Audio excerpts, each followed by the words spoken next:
Okay guys, Assalamualaikum. Jumpa balik kita.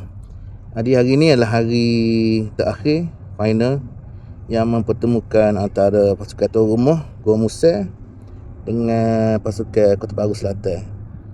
Okay, yang pasti perlawanan ni akan menjanjikan satu aksi yang cukup menarik. Sebab kedua pasukan ni adalah daripada grup yang sama, di mana match yang pertama diorang hari tu seri satu sama. Okey, jom kita saksikan perlawanan akhir kategori bawah 15 tahun. Jadi dapat ke final, berjumpa dengan Gua Musang. Kiranya ni perlawanan kali kedua jumpa Gua Musang dah. Ya, kali dekat kedua grouping. Jadi apa perancangan tim KBS dengan harapan lah untuk final ni? Perancangan kita tak banyak berubah daripada game-game sebelum ni.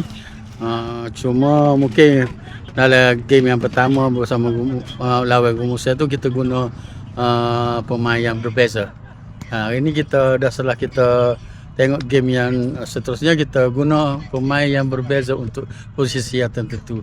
Dan insya-Allah kita akan menjadi tahun ni. Terus tahniah sampai ke final.